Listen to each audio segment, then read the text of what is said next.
Today I'm going to be installing some roof rails from EVBase on our Tesla Model 3.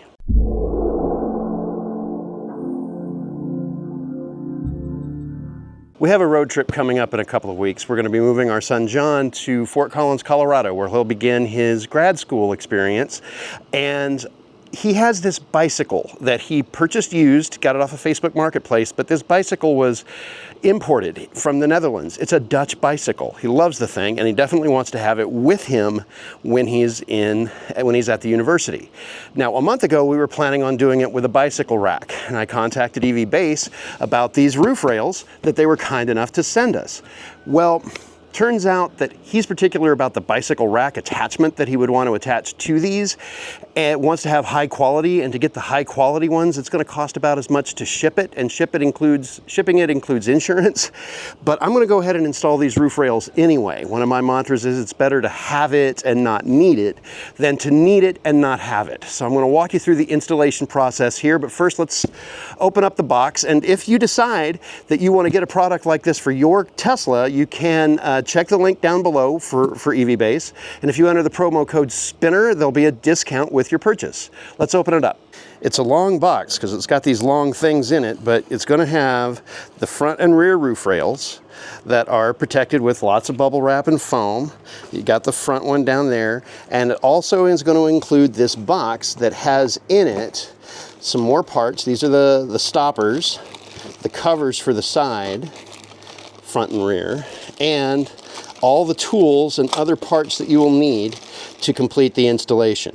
EVBase also includes these cards that have a QR code. You can scan that, get the installation instructions up on your own phone, but I'm going to show you what we've got to do. The first parts that I'm going to start with are these thingies. They've got a little hook on them and threadable screws, and I'm going to use this trim removal tool, but I'm not going to remove any trim with it. It also has a little bit of wrenching stuff on one side. So let me show you where these go. To install these, Tesla made it a little easy. They helped us out a little bit. They gave us markers. They put arrows in the glass.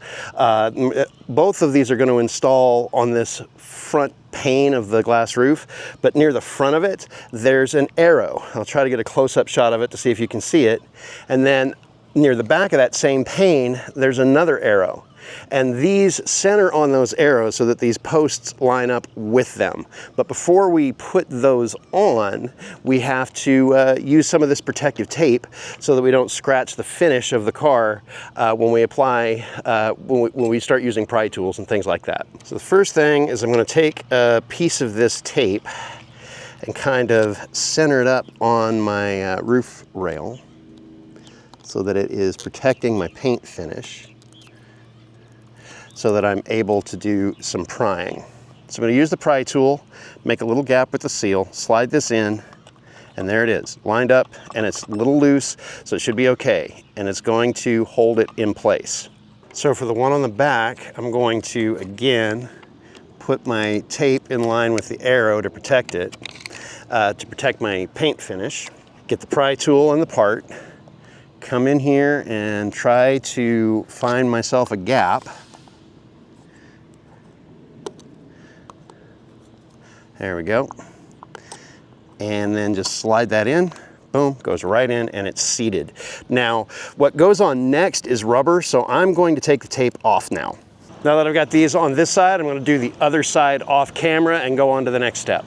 Then you're going to go back into the box and get these rubber pads. These are the things that go on next. And if you look on the pads right around there, they're stamped with a letter and a number. Probably didn't show it with the glare, but they'll either say R1, R2, L1, L2. Left, L is left, R is right, 1 is the front, 2 is the rear. We're going to open this package and show you how they go on. Now maybe with the plastic out of the way, you can see this a little bit better.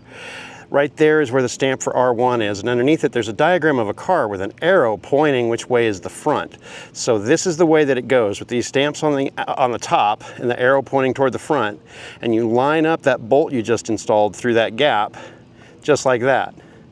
No more difficult than that. Same thing for the one on the rear. Now we're actually going to put the roof rails on.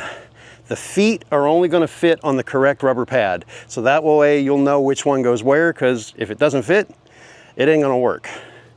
So we're just going to line it up here, right on the feet, and then I'll go over to the other side and see if I've got it right. And now we've got it seated. Then we're going to go for the rear rail, and I'm going to try to get it kind of in the neighborhood of that bolt, and then line it up over here on the feet of the rubber pad, and then fix how much I missed it by. And there we go. It's now in place. Another thing is you've got the wider part of the roof rail in the front, and it tapers back kind of like an airplane wing. So next we got to tighten this stuff down. Now in the kit you're going to get 4 of these nuts that have wings on them so you can hand tighten them, but they also have a place where you can stick in a hex wrench, and that's also included in the kit. We're just going to tighten these down on those bolts that were sticking up. So first I'm just going to thread this on with my fingers, using the wings on the side, which makes life a little easier. And get it finger tight. Once I do that, it sticks up, I can't get the hex wrench in. So, hey, finger tight's gonna have to do it, which is why they give you these rings. Do that 4 times. Now be very careful not to over tighten it, because the next thing you've got to do is use these keys that came with it and lock it down. And did you see that pop up a little bit? That's what really latches it on, and now it is snug. The last step is to install the end caps, and they're again stamped with R1 and R2, so you know left, right, and 1 is front, 2 is back. And they just slide on, and you give them a little push, and you hear the click, and it's in. And we're done. It's a really easy install. Just hand tighten a few things. I didn't even need the hex wrench, although I found after a while it was easier to spin the hex wrench to tighten those bolts down. But now these roof rails are installed, and I can put a luggage bin on top of this. I can install a bike rack on top of this and really get this thing ready to carry a lot of stuff. Now, if you think that these are going to be something you would be interested in, the link is down in the description. These are roof rails from EVBase, and if you enter the promo code SPINNER, you can receive a discount off of your purchase of anything on their website. Thanks for watching, everybody.